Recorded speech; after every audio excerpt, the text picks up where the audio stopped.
பர்திமேயு சுவிசேஷ ஊழியங்கள் வழங்கும் நற்செய்தி நேரம். தேவ செய்தி பாஸ்டர் ஆர். அகஸ்டின். இந்த நாளில் உங்களோடு ஒரு காரியத்தை நான் பேச வாஞ்சிக்கிறேன்.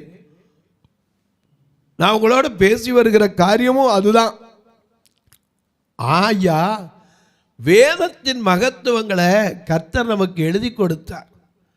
ஆனால் அதை நம்ம அறியாததுனால தான் இன்னைக்கு மற்றவங்களுக்கும் நமக்கும் வித்தியாசம் தெரியாமல் இருக்கிறோம். உதாரணமாக பாருங்கள், உங்களுடைய வேத புஸ்தகத்தை எங்கே இருந்தாலும் தேடி கையில் எடுத்து உபாகமம் 6ஆம் அதிகாரம் 4ஆம் வசனத்திலிருந்து திருப்பி வைத்துக் கொள்ளுங்கள். உபாகமம் 6ஆம் அதிகாரம் 4ஆம் வசனத்திலிருந்து. இந்த நிகழ்ச்சி எப்போ பார்த்தாலும் சொல்லுவேன், மறக்கவே கூடாது. வேதாகமத்தை கையில் எடுத்து கண்டிப்பாக நீங்கள் வச்சுக்கிட்டு என்னோட சேர்ந்து ஒருவேளை நான் சொல்கிறது தப்பாக இருக்கா அப்படின்னு பார்க்குறக்காவது கொஞ்சம் எடுப்பீங்களா? எல்லாரும் அப்படி தேடி எடுக்கிற வரைக்கும் பாடுவோமா?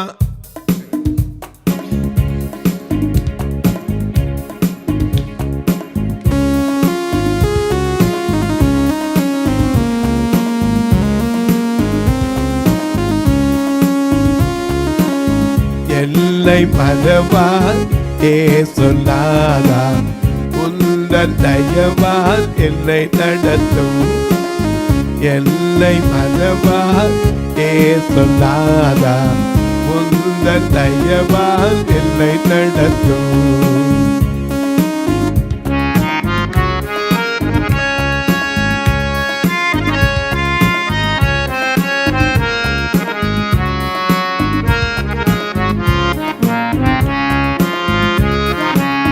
பயப்படாது பல்லக்கத்தாலே பாதுகாப்பே என்றதாலே ஸ்தோத்திரம்.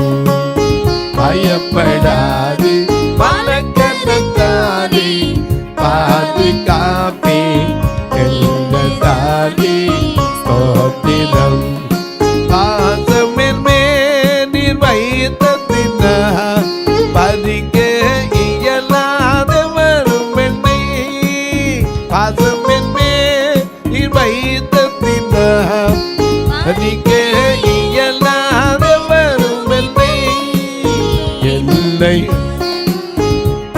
சொன்னாரா, உந்தன் தயவால் என்னை நடத்தும். என்னை மறவா சொன்னாரா, உந்தன் தயவால்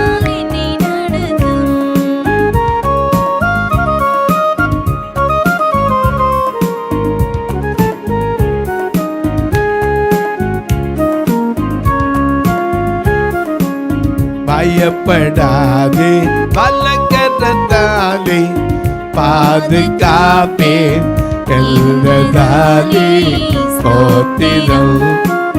பயப்படாதே பல்லக்கத்தாலே பாதுகாப்பே என்றதாலே ஸ்தோத்திரம். பாசமின் மேல் நீர் வைத்ததினால், பாசமின் மேல் வைத்ததினால் பறிக்க இயலாத வருமென்னை.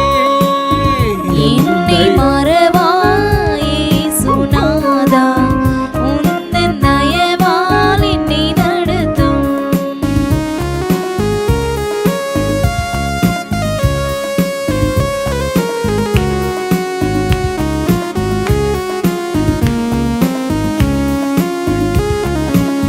வல்ல ஜீவ வாக்குத்தத்தங்கள் வரைந்ததற்காய் தீர்ந்ததாலே ஸ்தோத்திரம்.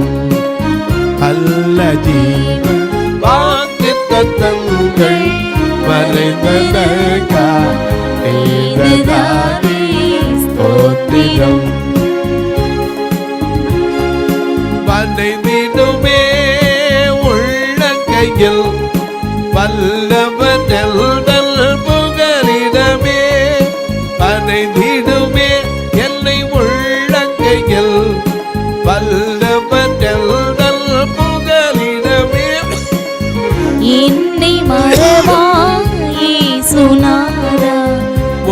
உந்தன் தயவால் என்னை நடத்தும்.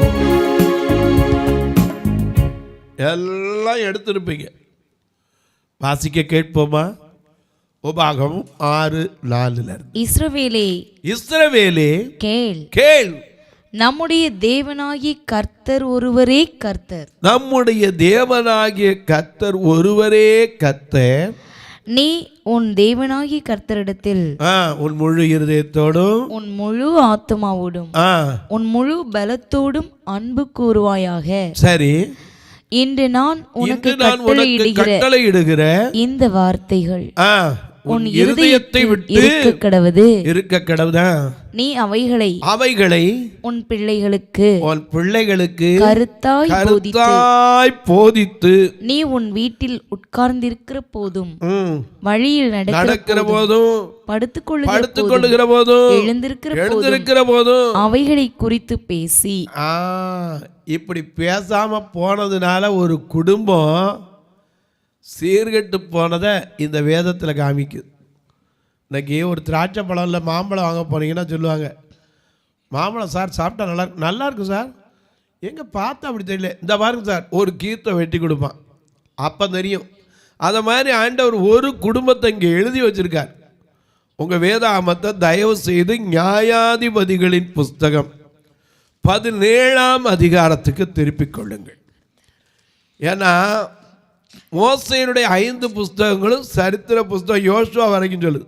நியாயாதிபதிகள் கால அட்டவணையில் எழுதப்படாத ஒரு புஸ்தகம் என்ன வரப்படாது. அது ஆண்டவர் 13 நியாயாதிபதிகளை ஜனங்கள் அப்பப்போ பின்மாறி போனதுனால அவர்களை ரட்சிப்பதற்கு ஏற்படுத்தப்பட்ட ரட்சகர்கள் வருஷது 13 பேர். அதில் இங்கே ஒரு குடும்பத்தை குறித்து எழுதப்பட்டிருக்கிறது. ஏன்னா அவங்க சொல்லிக் கொடுக்க வேண்டியதை சொல்லிக் கொடுக்காததுனால, அந்த வேதத்தின் மகத்துவத்தை மறந்ததுனால அந்த குடும்பம் என்ன ஆச்சு அப்படிங்கிறத இங்கே வாசிக்க போகிறோம். வாசிக்க பார்க்கலாம். நியாயாதிபதிகளின் புஸ்தகம் 17ஆம் அதிகாரம் 1 வசனத்தில், எப்பிராயிம் மலை தேசத்தானாகிய மீகா என்னும் பேருள்ள ஒரு மனுஷன் இருந்தான். அவன் தன்னுடைய தாயை நோக்கி உன்னிடத்தில் இருந்த 1100 வெள்ளிக்காசு களவு போயிட்டே. இங்க 2 பேருக்கு இடையில நடக்கிற ஒரே ஆள் யாருக்கு? தாய்க்கும் மகனுக்கு நடக்கிற ஒரே ஆள். உன்னிடத்தில் இருக்கிற 1100 வெள்ளிக்காசு களவு போயிற்றே, அதை குறித்து என் காதுகள் கேட்க நீ சாபமிட்டாயே. அந்த பணம் இதோ என்னிடத்தில் இருக்கிறது, அதை எடுத்தவன் நான் தான் என்றான். நல்ல கவனிங்க, இவன் யாரு? சாதாரண ஒரு மனுஷன். ஆனா வேதம் சொல்லுது, உன் பிள்ளைகளுக்கு என்ன சொல்லி கொடுக்கணுமா? நீ நடக்கும் போதும், படுத்திருக்கும் போதும், எழுந்திருக்கும் போதும், உட்காரும் போதும் நீ இவைகளை குறித்து பேசணும். வேதத்தை குறித்து பேசி இருக்கணும். இப்படி பேசாததுனால இங்கே அங்கிருந்து கானானுக்குள்ள வந்தவன தேவனுக்குரிய காரியங்களை விட்டுட்டு அந்நிய பாஷைகளை கற்றுக்கொண்டார்கள். அந்நியர்கள் பேசுகிற மாதிரி பேச ஆரம்பிச்சுட்டாங்க. இவன் சொன்னான், நீ என் காது கேட்க சாபமிட்டாயே. நம்முடைய வேதம் அப்படியா சொல்லுது, நீ கொண்டு நிந்திக்கிறவர்களை கூட என்ன செய்ய? ஆசீர்வதிக்கணும். ஆனா இங்கே மகன் எடுத்தாங்கிறது தெரியாது. இவன் சாபம் போடுறான், என் காசை எடுத்தவனுக்கு ராத்திரியெல்லாம் பேதி போகணும். இப்படி சொல்கிறோம்ல, நாமளும் இன்னைக்கு சொல்கிறோம்ல, என் மனத்தை எடுத்தவனுக்கு ராத்திரியெல்லாம் வகுத்து போக்கா போகணும். இவன் பாவம் அந்த சாபத்தை கேட்டவன நடுங்கி போயிட்டான்.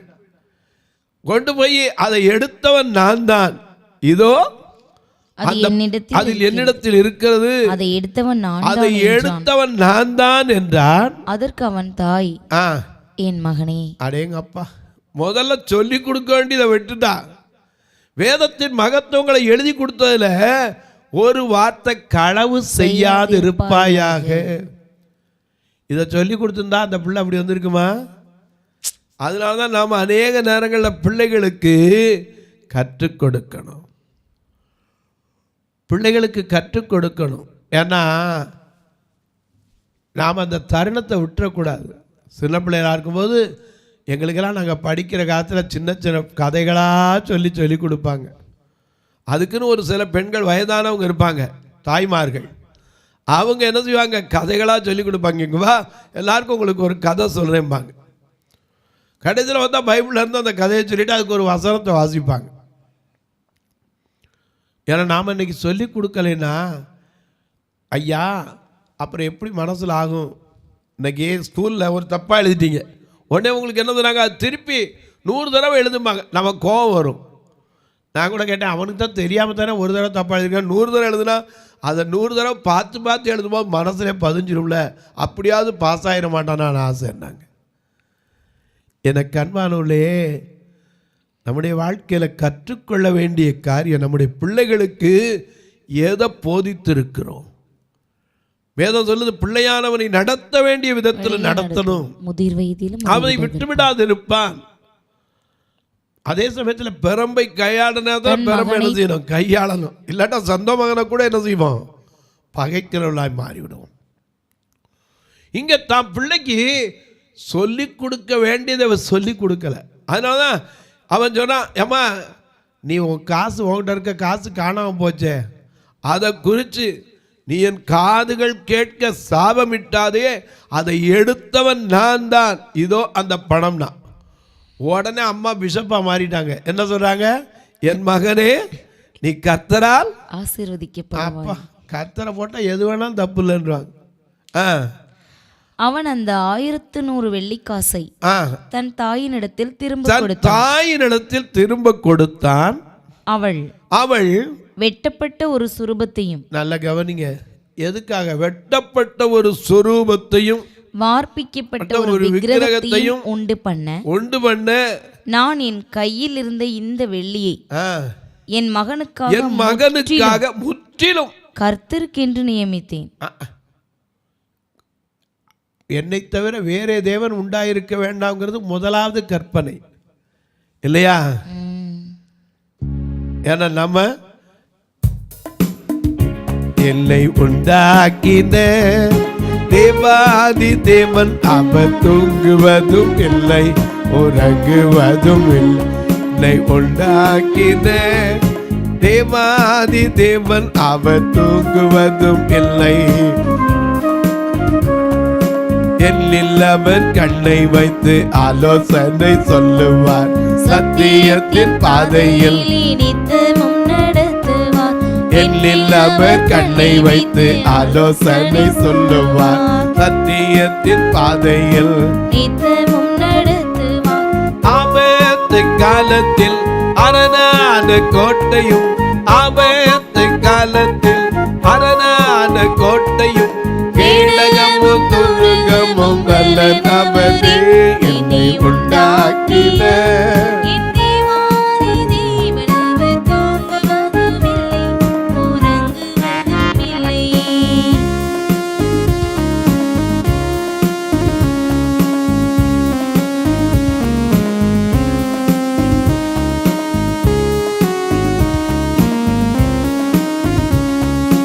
ஆவியான தேவனுக்கு ரூபம் ஒன்றும் இல்லை, ரூபம் ஒன்றும் இல்லை, ரூபம் ஒன்றும் இல்லை. ஆவியான தேவனுக்கு ரூபம் ஒன்றும் இல்லை, ரூபம் இல்லை, ஆதலால் சொரூபம் ஒன்றும் இல்லை.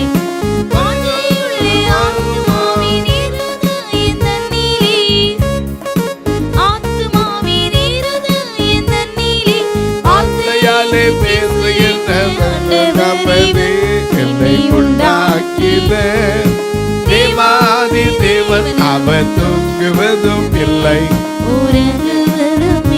என்னை உண்டாக்கின என் தேவாதி தேவன் அவர் தூங்குவதும் இல்லை. எனக்கு அன்பானவர்களே, முத கற்பனை என்னது? என்னை என்று உனக்கு வேறே தேவன் உண்டாயிருக்க வேண்டாம், மேலே வானத்திலும் கீழே பூமியின் கீழ் தண்ணீரிலும் உண்டாயிருக்கிறவர்களுக்கு ஒப்பான ஒரு சொரூபத்தை யாதொரு விக்கிரகத்தையாயிலும் நீ உனக்கு உண்டாக்க வேண்டாம், அவைகளை சேவிக்க வேண்டாம், அவை நமஸ்கரிக்க வேண்டாம். ஆனா இங்க என்னதுடா, ஒரு வார்ப்பிக்கப்பட்ட விக்கிரகம், ஒரு வெட்டப்பட்ட சொரூபம், முற்றிலும் கர்த்தருக்கென்று நியமித்தேன். அட பாவி, கர்த்தருக்காக. இன்னைக்கு அநேக நேரங்கள் ஆண்டவர் வேற சொல்லிட்டு இப்படி பண்ணிடக்கூடாது. கர்த்தருக்காக சொல்லிட்டு என்ன செய்யறா பாருங்க. இப்போதும் இதை உனக்கு திரும்ப கொடுக்கிறேன் என்றாள். அவன் அந்த வெள்ளியை தன் தாய்க்கு திரும்ப கொடுத்தான். அப்பொழுது அவன் தாய் 200 வெள்ளிக்காசை எடுத்து, அப்பா இதுதான் சாம்பிராணி ஓடுறது, கொஞ்சம் எடுத்து அப்படி காட்டிட்டு கடவுள் காட்டியாச்சு கொடுத்தாச்சு. சொன்னது என்னது? முற்றிலும் கர்த்தருக்கு என்று. என் மகனுக்கு எப்படி பொருத்தனை ஒண்ணேனா, ஆனா பொருத்தனை இங்க கையில வந்தவொடனே எவ்வளவு எடுத்தாச்சு? 200 எடுத்துட்டு மிச்சம். ஆமா, சொல்லுவாங்கல்ல, சாமி வேலை சொல்லி பூசாரி வேலை போகுதுன்ற மாதிரி. இவன் முற்றிலும் சொல்லிட்டு இப்ப பாருங்க, 200 பணத்தை எடுத்து தட்டான் கையிலே கொடுத்தாள்.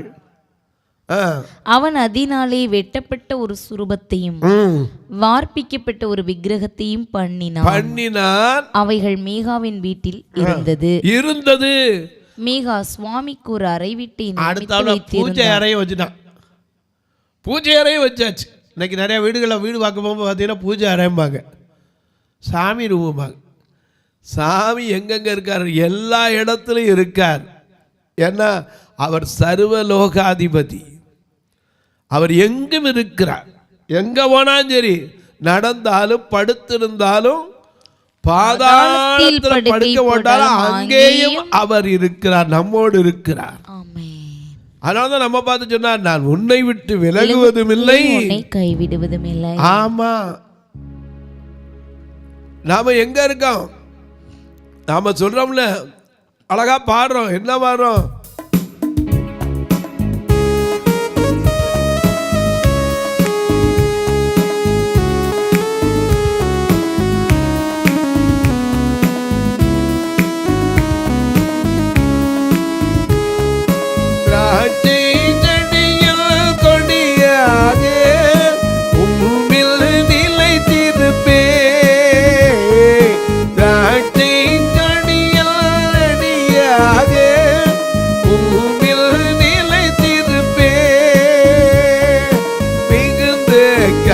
கொடுப்பே உம் சீடனாயிருப்பே, மிகுந்த கன்னி கொடுப்பே உம் சீடனாயிருப்பே.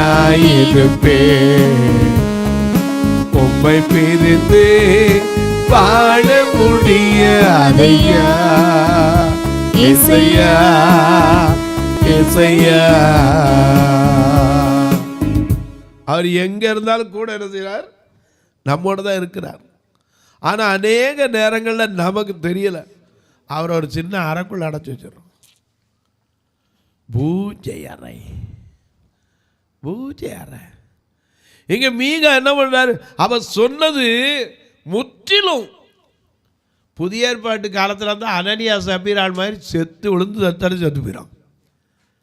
ஆண்டவர்கிட்ட நம்ம சொன்ன, ஆண்டவரே நாங்கள் அதில் தப்பி இருக்கிறக்கா ஸ்தோத்திரம் சொல்லணும்.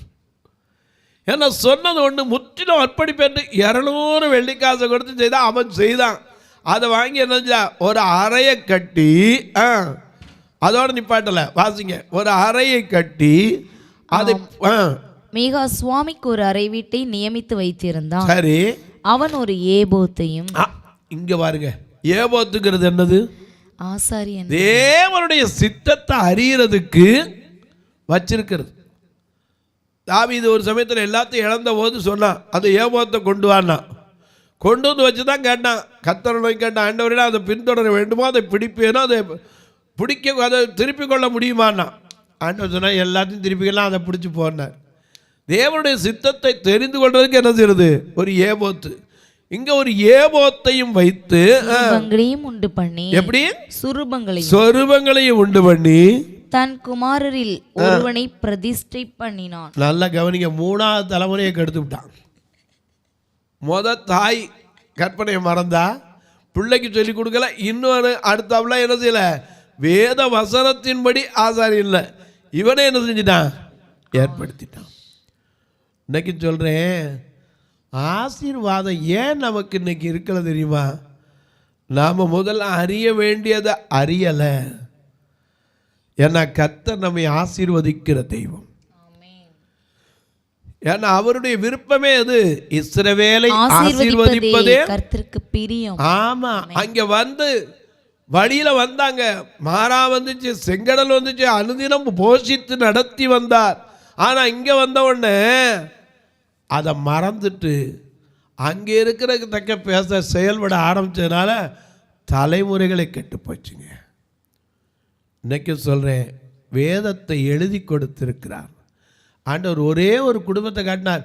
ஆனால் அந்த குடும்பத்தினால பின்னாடி நீங்கள் அந்த அதிகாரத்தை உட்காந்து படித்து பார்த்தீங்கன்னா அதை கெட்டு போனதுக்கு காரணம் யார்? இந்த மீகா என்கிற ஒருவனுடைய தாய். அவன் பிள்ளைக்கு போதிக்கலை, அவன் பிள்ளைக்கு போதிக்கலை. இன்னைக்கு நம்முடைய பிள்ளைகளை எப்படி வைத்திருக்கிறோம்?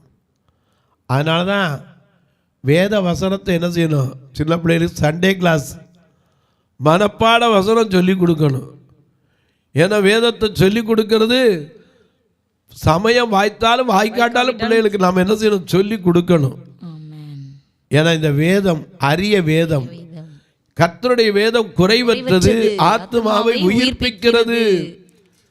இந்த வேதத்தின் மகத்துவங்களை நமக்கு எழுதி கொடுத்திருக்கார். மற்றதெல்லாம் ஆசாரியர்கள் பார்த்துக்குவாங்க, அதுக்குன்னு ஆள் போதிக்கிறவங்க இருக்காங்க. ஒரு மாடு இந்த பக்கம் விழுந்தா என்ன செய்யணும், அந்த பக்கம் விழுந்தா என்ன செய்யணும், ஓய்வு நாளில் விழுந்தா அது என்ன செய்யணும், தூக்கி வச்சிருக்கணும், உன் சகோதரனை கொண்டாந்து கொடுக்கணும். நகையை குறித்து, பணத்தை குறித்து, துணியை குறித்து எல்லாத்துக்கும் சட்டம் இருக்குது. ஆனால் எல்லாத்தையும் சுருக்கும் முதல்ல 10 கற்பனையில் இவளுக்கு தெரிய வேண்டிய கற்பனை முதல்ல தெரியலை. எது? என்னை தவிர வேறு தேவன் உனக்கு உண்டாயிருக்க வேண்டாம். இது முதல்ல தாய்க்கு தெரிஞ்சிருந்தா பிள்ளைக்கு சொல்லி கொடுத்துருப்பா.